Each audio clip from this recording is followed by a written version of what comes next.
Et garant de nos vies, c'est toi, Jésus. Voilà pourquoi nous t'élevons. Voilà pourquoi nous te rendons, Yahweh, toute la gloire. Voilà pourquoi nous te rendons tout l'honneur, Jésus de Nazareth. Tu es notre Père. Tu es notre Seigneur, que ton nom soit béni. Alléluia.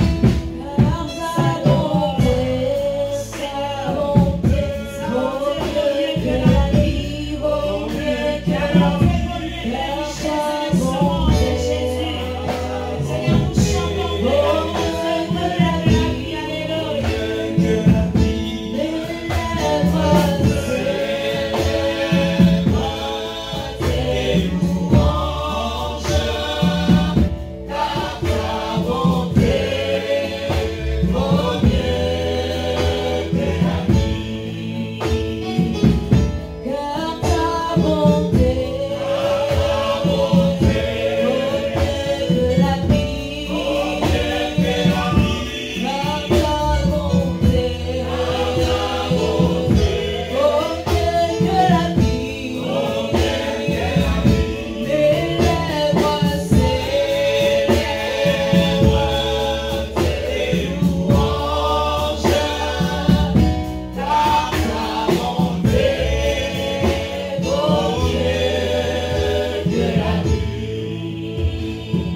pour la gloire de notre Dieu. Merci pour la gloire. Amen. Shalom, shalom. Shalom, shalom. Shalom. Que vous avez la joie cet après-midi d'être là. Nous bénissons notre Dieu pour votre présence. Aujourd'hui, nous sommes bénis. Vous savez, une famille qui reçoit, c'est une famille qui est bénie. Si vous êtes d'accord avec moi, vous pouvez dire Amen. Amen. Une église qui reçoit, c'est une église également qui est bénie. Amen. Dieu nous a fait grâce de recevoir aujourd'hui une famille missionnaire, une équipe qui est bénie, nous apporter la parole de Dieu. Et cette équipe est conduite par le pasteur Patrick.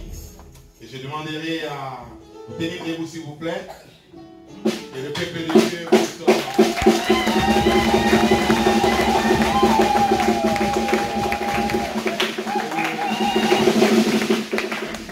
Le pasteur Patrick, c'est un pasteur missionnaire. Il est pasteur des assemblées dédiées à Alkitch. Alkitch, c'est quelque part ici derrière. Vers Kitvict, vous montez un peu. Et il n'est pas béni seul. Il est accompagné d'une délégation, comme vous remarquez. Nous avons aussi l'homme de Dieu, le pasteur Espoir et Yola.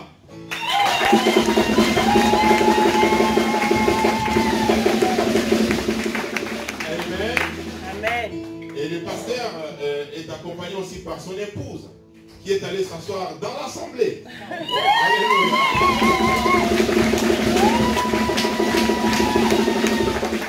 Et tout à l'heure, quand on s'est salué, elle m'a soufflé un peu dans l'oreille et dit, écoutez, je connais les Congos depuis 50 ans.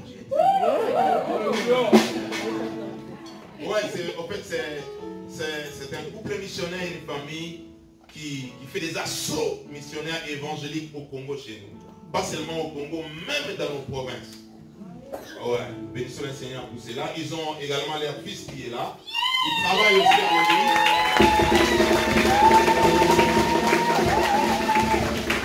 Amen. Amen. C'est merveilleux de servir le Seigneur en famille. Ouais, ça c'est très important de communiquer ces flambeaux de la foi en nos membres de la famille. Que Dieu soit béni. Nous avons aussi notre frère. Vous êtes venu aussi avec le pasteur? Non? Oh, gloire à Dieu. Je profite aussi pour recevoir les invités qui sont là. Nous avons notre nièce Rebecca Sadi qui met à debout, ma soeur. Qui est venue de l'Algérie.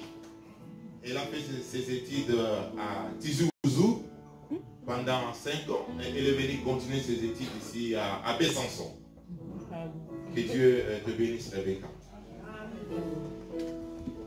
Est-ce que vous êtes prêts pour recevoir la parole de Dieu? Est-ce que vous êtes prêts? Vous pouvez nous donner votre prénom, s'il vous plaît? Nicolas. Notre joie est immense de recevoir Nicolas. Oui, je t'aime dans l'amour du Seigneur.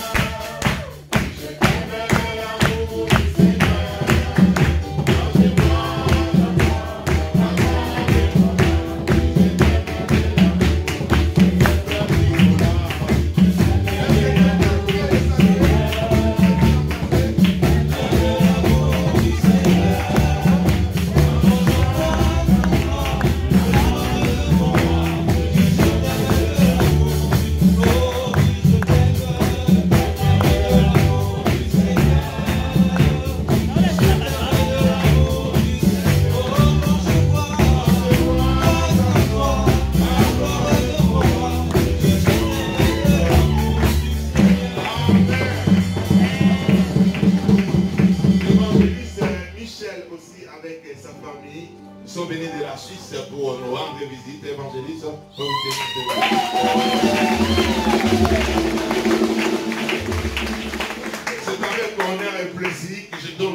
Pasteur, que Dieu vous bénisse.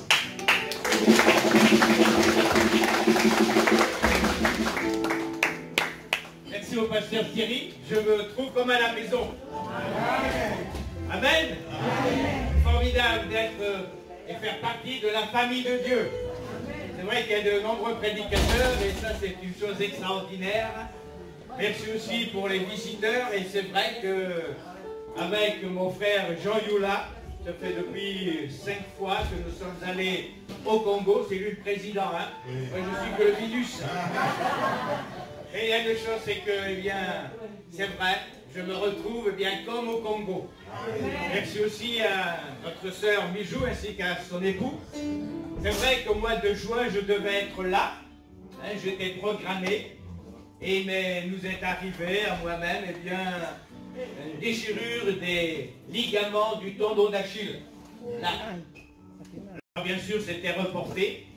Et je vous remercie aussi le frère ainsi que son épouse et leurs enfants de venir me visiter, mais aussi vous qui avez prié. Parce qu'en 2 mois, hein, parce qu'après, bien sûr, pendant 2 mois, j'avais une botte de marche. Vous savez qu'est-ce que c'est une botte? C'est une chaussure comme ceux qui font du ski. Alors, j'avais cette botte et mon talon était debout comme cela, afin que les ligaments puissent se ressouder. En 2 mois, les médecins, parce que nous avons fait aussi des radios, premier test a été, n'est-ce pas, point d'interrogation, on ne sait pas, parce que de suite, eh bien, j'ai dit au médecin qui m'a ausculté, écoutez, j'ai un programme, au mois de juillet, vers le 16-17 juillet, nous devons partir pour le Congo. Ah! Il dit ça, c'est négatif, c'est pas la peine d'y compter. L'homme propose, mais Dieu dispose. Alors bien sûr, après j'ai eu la botte, et puis 2 mois après, j'ai dû repasser pour une radio, une écho. Et là, le médecin dit, mais en 2 mois, tout a été ressoudé. Alors bien sûr, après, j'ai dû faire la kiné, parce que le muscle était, n'est-ce pas, petit, hein. Et là, le kiné, je lui ai parlé aussi de l'évangile. C'était au diaconat, Roosevelt. Il m'a dit, bon, vous savez, en 17 jours, je ne sais pas si vous pourrez marcher. Mais je ferai mon possible. Alors j'ai dit, docteur, vous faites ce que vous devez faire, mais moi, j'ai un autre praticien qui est dans le ciel. Et en 15 jours, eh bien, j'ai pu marcher, et je marche. Et bien sûr, bon, je ne cours pas encore comme un kangourou, hein, mais je marche. Et ça, c'est une chose extraordinaire. Dieu est celui qui tient nos vies dans ses mains. Amen. Et ça, frères et sœurs, il y a une chose extraordinaire que si, eh bien, nous sommes dans le plan de Dieu, c'est vrai que l'ennemi, par tous les moyens, essaye, eh bien, de nous mettre le doute, l'incrédulité, essayera même de nous mettre le découragement. Et c'est vrai qu'il y a aujourd'hui des géants qui se lèvent.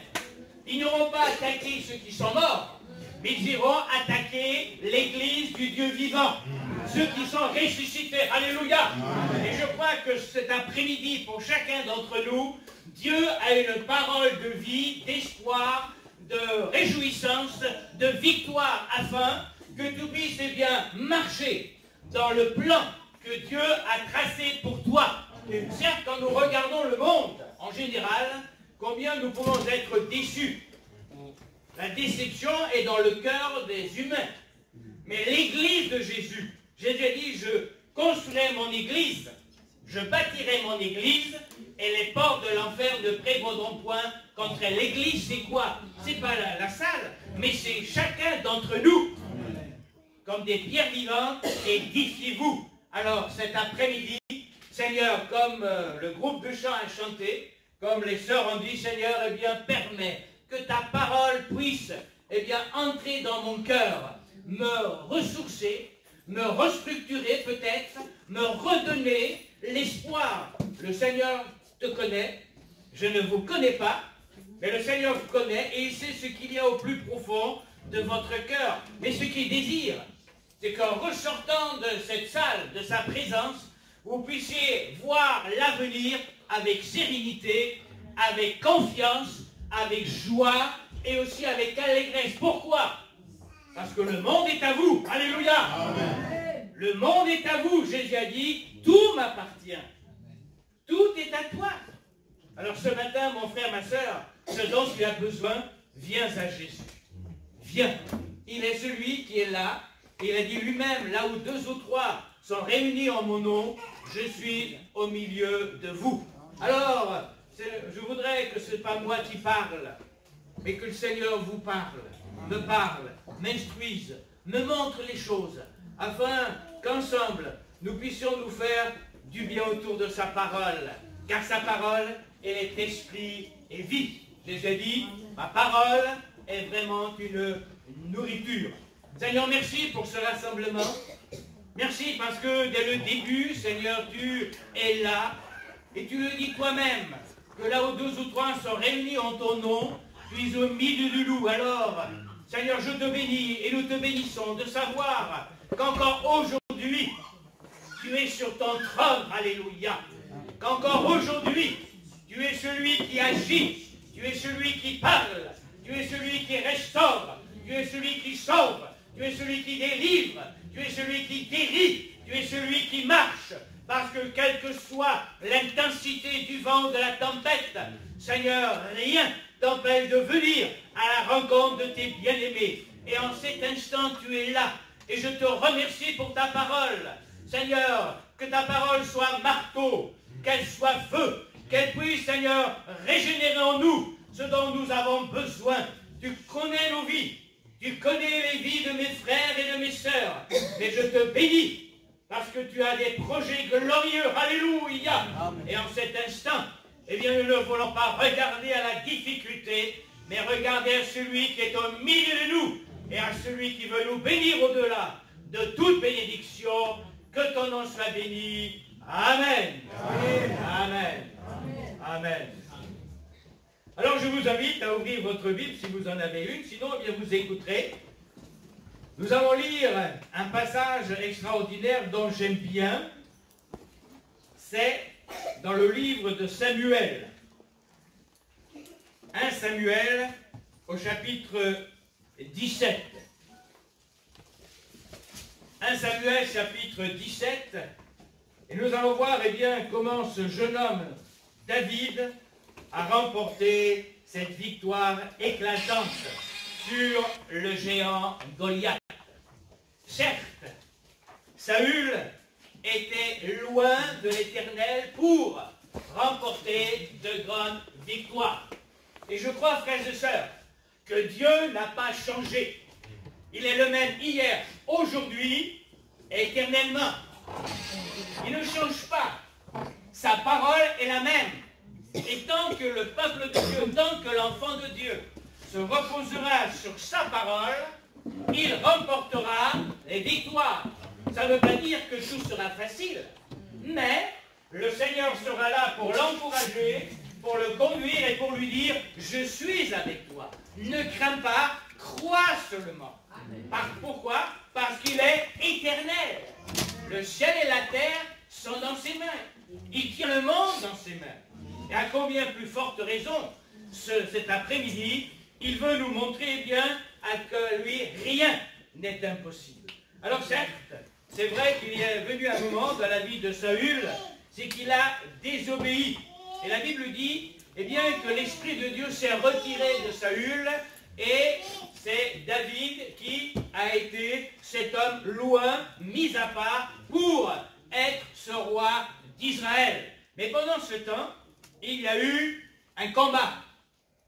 La Bible dit, nous n'avons pas à lutter contre la chair et le sang, mais contre les puissances mauvaises dans les lieux célestes.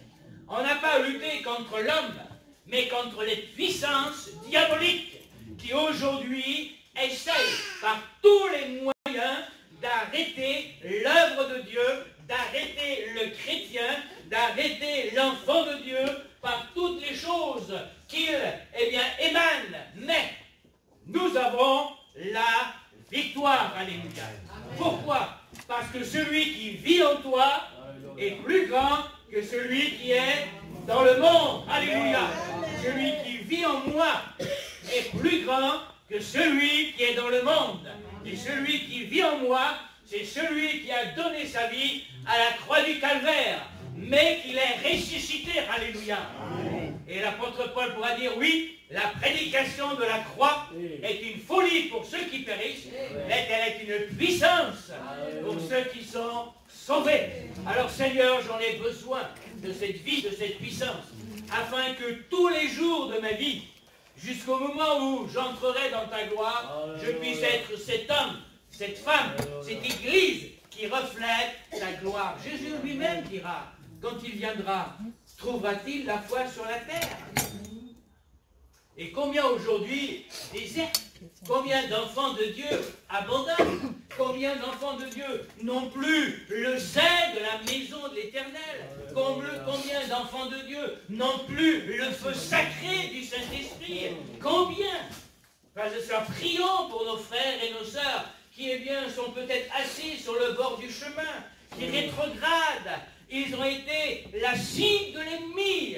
Mais toi, mon frère, ma sœur, fort en Christ, prie, entoure-les, montre-leur l'amour, afin qu'ils reviennent dans des meilleurs sentiments. Et le Seigneur est là pour relever, parce qu'il a, lui, toute puissance pour faire repartir son bien-aimé, lui qui a tout donné à la croix du Calvaire. Alors, bien sûr, dans 1 Samuel 17, nous rentrons maintenant dans la lecture.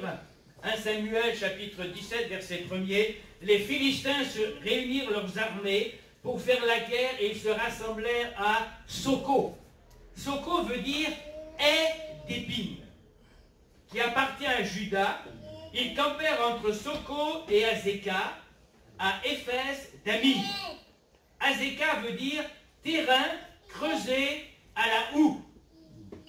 Saül et les hommes d'Israël se rassemblèrent aussi. Ils campèrent dans la vallée des Térébintes et ils se mirent en ordre de bataille contre les Philistins. Les Philistins étaient vers la montagne d'un côté et Israël était vers la montagne de l'autre côté. La vallée les séparait. Un homme sortit alors du camp des Philistins et s'avança entre les deux armées. Il se nommait Goliath, il était de Gath, et il avait une taille de 6 coudées et un empan, environ 3,60 m. Sur sa tête était un casque d'airain et il portait une cuirasse à écailles d'un poids de 5000 cycles d'airain. Alors j'ai essayé de regarder, environ 82 kilos. C'est énorme, hein? 82 kilos. Il avait aux jambes une armure d'airain et un javelot d'airain entre les épaules. Le bois de sa lance était comme une ensoupe de tisserand et sa lance pesait 600 cycles de fer, environ 9 kilos. Celui qui portait son bouclier marchait devant lui. Le Philistin s'arrêta et, s'adressant aux troupes d'Israël rangées en bataille, il leur cria: Pourquoi sortez-vous pour vous ranger en bataille? Ne suis-je pas le Philistin? Et n'êtes-vous pas les esclaves de Saül? Choisissez un homme qui descende contre moi. S'il peut me battre et qu'il me tue, nous vous serons assujettis. Mais si je l'emporte sur lui et que je le tue, vous nous serez assujettis et vous nous servirez. Le Philistin dit encore: Je jette en ce jour un défi à l'armée d'Israël. Donnez-moi un homme et nous nous battrons ensemble. Saül et tout Israël entendirent ces paroles des Philistins et ils furent effrayés et saisis d'une grande crainte. Or, David était fils de cet Éphratien de Bethléem de Juda, nommé Isaïe, qui avait 8 fils et qui, du temps de Saül, était vieux, avancé en âge. Les 3 fils aînés d'Isaïe avaient suivi Saül à la guerre. Le premier-né de ces 3 fils qui étaient partis pour la guerre s'appelait Eliab, le second Abinadab et le troisième Shamma. David était le plus jeune et lorsque les 3 aînés eurent suivi Saül, David s'en alla de chez Saül et revint à Bethléem pour faire paître les brebis de son père. Le Philistin s'avançait matin et soir et il se présenta pendant 40 jours, 1 mois et 10 jours. Isaïe dit à David, son fils: Prends pour tes frères cet éphin de grains rôtis et ces 10 pains, et cours au camp vers tes frères. Porte aussi ces 10 fromages au chef de leurs milliers. Tu verras si tes frères se portent bien, et tu m'en donneras des nouvelles sûres. Ils sont avec Saül et tous les hommes d'Israël dans la vallée des Térébintes pour faisant la guerre aux Philistins. David se leva de bon matin, il laissa les brebis à un gardien, prit sa charge et partit, comme Isaïe le lui avait ordonné. Lorsqu'il arriva au camp, l'armée était en marche pour se ranger en bataille et pousser des cris de guerre. Israël et les Philistins se formèrent en bataille, armée contre armée. David remit les objets qu'il portait entre les mains du gardien des bagages et courut vers les rangs de l'armée. Aussitôt arrivé, il demanda à ses frères comment ils se portaient. Tandis qu'il leur parla, voici, le Philistin de Gad, nommé Goliath, s'avança entre les deux armées, hors des rangs des Philistins. Il tint les mêmes discours que précédemment et David les entendit. À la vue de cet homme, tous ceux d'Israël s'enfuirent devant lui et furent saisis d'une grande crainte. Chacun disait, avez-vous vu s'avancer cet homme? C'est pour jeter à Israël un défi qui s'est avancé. Si quelqu'un le tue, le roi le comblera de richesses et lui donnera sa fille, et il affranchira la maison de son père en Israël. David dit aux hommes qui se trouvaient près de lui, que fera-t-on à celui qui tuera ce Philistin et qui ôtera l'opprobre de dessus d'Israël? Qui est donc ce Philistin? C'est un circoncis pour insulter l'armée du Dieu vivant. Le peuple, répétant les mêmes choses, lui dirent, c'est ainsi que l'on fera à celui qui le tuera. Eliab, son frère aîné, qu'il avait entendu parler à ces hommes, fut enflammé de colère contre David. Et il dit, pourquoi es-tu descendu? Et à qui as-tu laissé ce peu de brebis dans le désert? Je connais ton orgueil et la malice de ton cœur. C'est pour voir la bataille que tu es descendu. David répondit, qu'ai-je donc fait? Ne puis-je pas parler ainsi? Et il se détourna de lui pour s'adresser à un autre et fit les mêmes questions. Le peuple lui répondit comme la première fois. Lorsqu'on eut entendu les paroles prononcées par David, on les répéta devant Saül, qui le fit chercher. David dit à Saül que personne ne se décourage à cause de ce Philistin. Alléluia! Amen. Le serviteur ira se battre. Alors, bien sûr, que va dire Saül? Saül dit à David, tu ne peux pas aller te battre avec ce Philistin, car tu es un enfant, et il est un homme de guerre, pour petit dès sa jeunesse. David dit à Saül, ton serviteur faisait paître les brebis de son père, et quand un lion ou un ours venait en enlever une du troupeau, qu'est-ce que je faisais? Je courais, je me sauvais, je prenais la poudre d'escampette, sans petit peu, non, je courais, hein? Je courais, je le frappais et j'arrachais la brebis de sa gueule.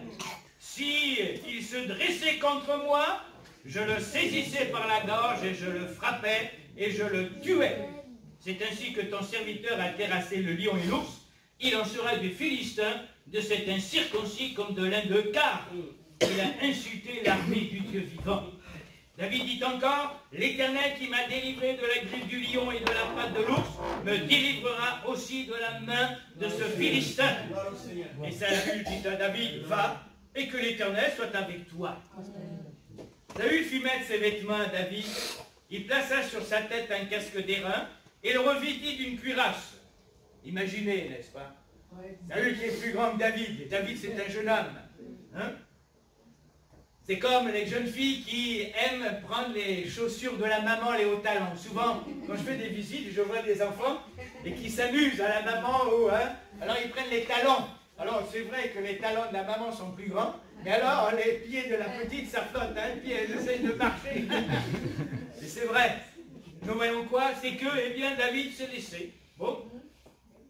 David saignit. Saül fit mettre les vêtements à David, il plaça sur sa tête un casque d'airain, le revêtit d'une cuirasse. David ceignit l'épée de Saül par-dessus ses habits et voulut marcher, car il n'avait pas encore essayé. Mais il dit à Saül, je ne puis pas marcher avec cette armure, je ne suis pas accoutumé. Et il s'en débarrassa. Il prit en main son bâton, choisit dans le torrent 5 pierres polies, les mit dans sa gibecière de berger et dans sa poche, puis, sa fronde à la main, il s'avança contre le Philistin. Le Philistin s'approcha peu à peu de David, et l'homme qui portait son bouclier marchait devant lui. Le Philistin regarda, et lorsqu'il aperçut David, il le méprisa, ne voyant en lui qu'un enfant, blond et d'une belle figure. Le Philistin dit à David, « Suis un chien pour que tu viennes à moi avec des bâtons ?»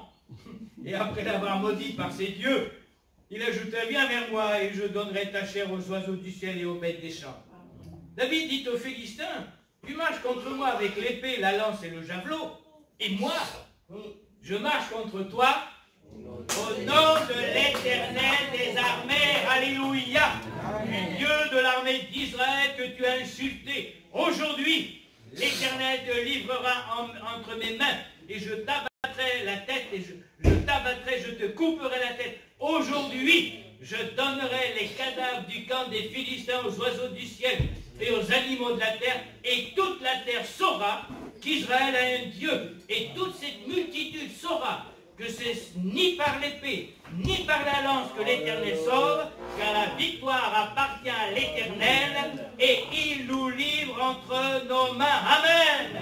Et la victoire appartient à l'Éternel. Alléluia. Seigneur, fais de moi cet après-midi un victorieux. Amen. Est-ce que c'est ton désir? Est-ce que tu veux être un victorieux, une victorieuse dans le plan que le Seigneur a tracé pour toi? Est-ce que tu veux être un chrétien bouillant? Est-ce que tu veux aller de l'avant? Alléluia. Oui, aujourd'hui, c'est pas demain, c'est pas dans quelques instants, mais aujourd'hui, nous voyons quoi? C'est qu'aujourd'hui, Dieu veut venir. Le diable dira demain. Le diable dira attends. Le diable dira réfléchis. Mais aujourd'hui, dit Dieu, si tu entends ma voix, n'endurcis pas ton cœur. Et je crois, frères et sœurs, que cet après-midi, il y a pour plusieurs, il y a de grandes victoires. Alléluia. Parce que Jésus est au milieu de nous. Amen. Amen. Amen. Oui, le défi est lancé. Les Goliaths dans ce monde représentent bien pour nous, aujourd'hui, peuple de Dieu, quoi? L'amoralisme, les plaisirs de ce monde, même la tiédeur du peuple de Dieu. Oui, souvent, c'est vrai, l'ennemi essaie par tous les moyens de nous accaparer. Et aujourd'hui, l'enfant de Dieu, l'Église de Jésus-Christ, est confrontée à tous ces problèmes. Est-ce que le feu de Dieu brûle encore aujourd'hui, que le jour où tu étais engagé avec lui par les eaux du baptême? Dieu n'a pas changé. Dieu n'a pas vieilli. Alléluia. Et cet après-midi, il veut agir. Relever le défi. Le diable, lui, attaque. Pourquoi? La Bible nous dit qu'il sait que son temps est limité. Il sait que son temps est proche. Il sait que Jésus revient bientôt. Alléluia. Ce qui est extraordinaire, c'est que le Saint-Esprit de Dieu veut que nous soyons prêts quand le moment viendra de l'enlèvement d'Église. Jésus dit, l'un sera pris, l'autre laissé. Et nous voyons quoi? Eh bien, c'est que le diable attaque. Il ne se décourage pas. Mais combien de fois, c'est vrai, l'esprit de découragement nous gagne? Combien de fois nous sommes peut-être, oui, sur le bord du chemin. Mais cet après-midi, Seigneur, merci, parce que tu es là pour m'encourager. Jamais Jésus te dira, tu n'es bon à rien. Jamais. Au contraire, prends courage, je suis avec toi. Va avec la force que tu as. Alléluia. Jamais le Seigneur n'est là pour te décourager, mais au contraire, il est là pour t'encourager. Et la parole de Dieu, qui est esprit et vie, et quand tu lis ta parole de Dieu, c'est Dieu qui est là et qui te parle. C'est pour cette raison, mon frère, ma soeur, que la parole de Dieu soit jour après jour le livre d'actualité. Alléluia. Amen. Amen. Ce livre d'actualité qui te fera rentrer dans la gloire. Comment connais-tu Dieu? Comment le connais-tu? De loin ou de près? Et plus tu vas lire sa parole, plus tu vas être imprégné de sa parole, plus tu vas avoir les sentiments. Jésus lui-même dira, l'apôtre Paul dira, ayez les sentiments qui étaient en Jésus-Christ. Jésus est notre modèle. Il aurait pu se dispenser. Mais nous voyons quoi? C'est que chaque soir, il renvoyait la foule et il montait sur la montagne pour prier. Il montait sur la montagne pour prier. Il avait un moment avec son Père Céleste. Est-ce que toi aussi tu as un moment avec ton Seigneur, ton Sauveur? C'est vrai qu'aujourd'hui, on a les smartphones, on a tout. Mais le Seigneur nous dit, entre dans ta chambre, ferme ta porte et la prie. Dieu est 3 fois saint. Souvent, nous le prenons pour un petit copain. Mais ne l'oublions pas, il est le 3 fois saint. Alors, c'est vrai relevait le défi. Donnez-moi un homme, avait demandé Goliath. Qu'allons-nous faire? L'Église aujourd'hui du XXIe siècle est responsable. Alors nous pouvons être effrayés. Nous pouvons être saisis d'une grande crainte, rentrer dans notre coquille. Combien aujourd'hui, dans le monde, les églises, les chrétiens sont persécutés, sont mis à mort. Aujourd'hui, dans le XXIe siècle, combien n'ont pas la liberté que nous avons, frères et sœurs, de pouvoir nous réunir. Et ça, c'est une grâce. Alors, ce que je fais et ce que je demande dans les églises, c'est de pouvoir évangéliser, de pouvoir témoigner, de pouvoir apporter le salut à nos contemporains. Ne rentre pas dans ta coquille. Certes, l'ennemi te dira, mais que diras-tu? Est-ce que tu pourras répondre à ces questions? Et Jésus nous dit, ouvre ta bouche et je la remplirai. Et à l'heure même, il te mettra les paroles nécessaires. Ne vous inquiétez de rien. Alors mon frère, ma soeur, ne sois pas effrayé.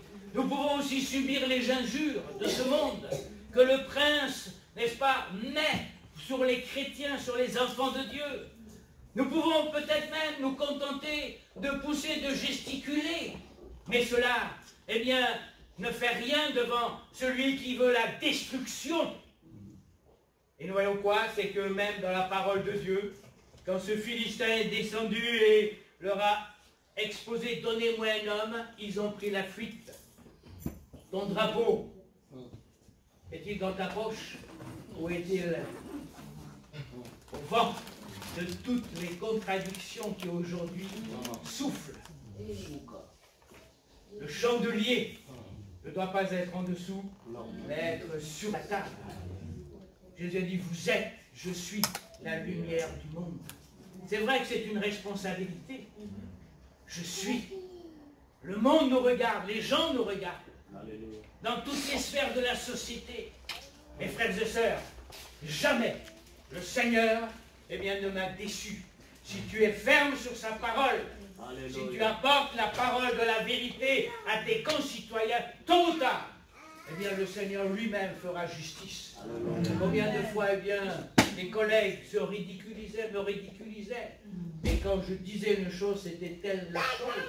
Et quelques temps plus tard, ces mêmes personnes qui se sont moquées sont venues me dire, mais je vois qu'en toi, tu es un homme de parole, tu es un homme qui dit la vérité, et je peux me confier en toi. Le monde a besoin, aujourd'hui, de ces hommes, de ces femmes, de cette église